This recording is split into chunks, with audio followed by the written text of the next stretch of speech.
বুধবারও কয়লা পাচার মামলায় চার্জ গঠন হলো না। সব অভিযুক্ত হাজির না থাকায় হলো না চার্জ গঠন। সিবিআই এর অতিরিক্ত চার্জশিটে নাম থাকা 2 অভিযুক্ত অনুপস্থিত। মামলার পরবর্তী শুনানি 9 অগস্ট।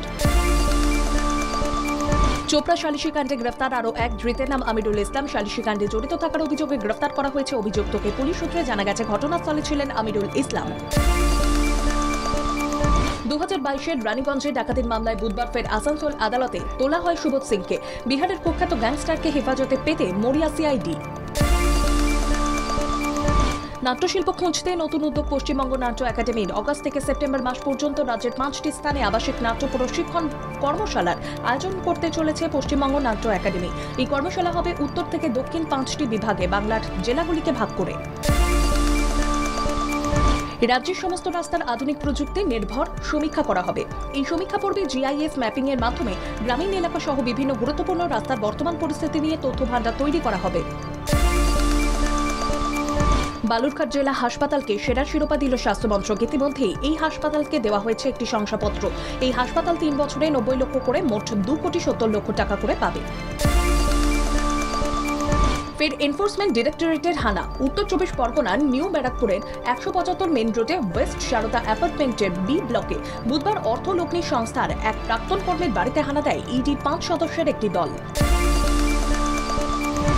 আইন শৃঙ্খলার বাঁধন আরও সুদৃঢ় করতে নন্দীগ্রামে আরও 2টি থানা তৈরি করতে চায় নবান্ন। নন্দীগ্রাম থানা ভেঙে ড্রেয়াপাড়া এবং তেখালি এই 2টি নতুন থানা করার ভাবনা রয়েছে নবান্নের। জেলা প্রশাসন নবান্নকে এই প্রস্তাব দিয়েছিল, তাতে সম্প্রতি সবুজ সংকেত মিলেছে।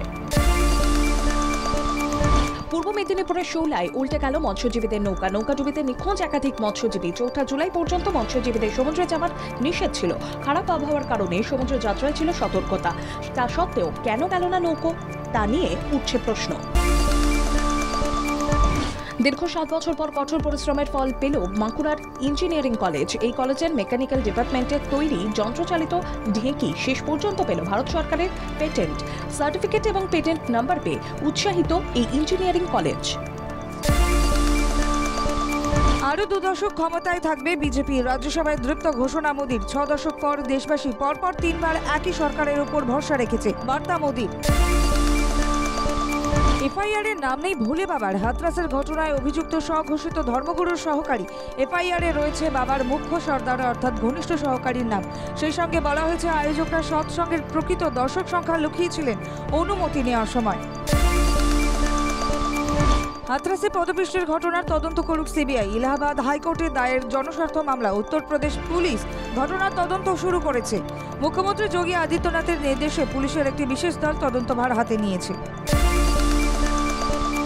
ভোলে বাবার গুণমুগ্ধ ছিলেন খোদ অখিলেশ। হাতরাসে ধর্মগুরু ভোলে বাবার ডেরায় মর্মান্তিক দুর্ঘটনায় শতাধিক মানুষের মৃত্যুর পর প্রকাশ্যে আসছে একের পর এক চাঞ্চল্যকর তথ্য। প্রকাশ্যে সৎসঙ্গে সপা প্রধানের ছবি। খালি পায়ে মঞ্চের নিচে দাঁড়িয়ে রয়েছেন ভোলে বাবার ভক্ত অখিলেশ। ভাইরাল ছবি ও এক্স বার্তা। হিজাবের পর কলেজ ক্যাম্পাসে ছেঁড়া জিন্স টি শার্ট পরাও নিষিদ্ধ করল কলেজ কর্তৃপক্ষ। বাণিজ্যনগরীর শিক্ষা প্রতিষ্ঠানের এই কাণ্ডে পক্ষে ও বিপক্ষে বিতর্ক দানা বেঁধেছে। আদালতের দ্বারস্থ হন একদল পড়ুয়া। জোড়ো ইনিংস শেয়ার বাজারের এই প্রথমবার বম্বে স্টক এক্সচেঞ্জের সেন্সেক্স স্পর্শ করল 80,000-এর অঙ্ক। এদিকে নিফটিও 24,000 ছাড়িয়ে নজির গড়ল। গত সপ্তাহ থেকেই চাঙ্গা শেয়ার বাজার। কোপা আমেরিকায় এবার কলম্বিয়ার সঙ্গে 1-1 গোলে ড্র করল ব্রাজিল। ম্যাচের প্রথমার্ধেই 2 দল একটি করে গোল করে। 12 মিনিটে রাফিনহার গোলে ব্রাজিল এগিয়ে যায়। প্রথমার্ধের শেষ দিকে কলম্বিয়া সেই গোল শোধ করে। কলম্বিয়ার হয়ে গোল করে দানিয়েল মুনোজ।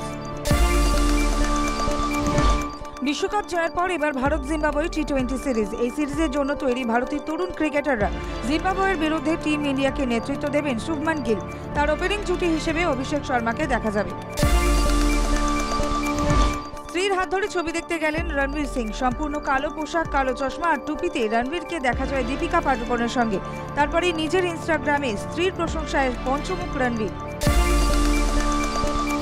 হাসপাতাল থেকে ছাড়া পেলেন শত্রুঘ্ন সিনহা। মেয়ে সোনাক্ষীর বিয়ের পরই হাসপাতালে ভর্তি হয়েছিলেন বর্ষিয়ান তারকা। শোনা গিয়েছে ছেলে লভ সিনহার হাত ধরেই নিজের বাড়ি রামায়ণে ফিরেছেন বলিউডের শটগান।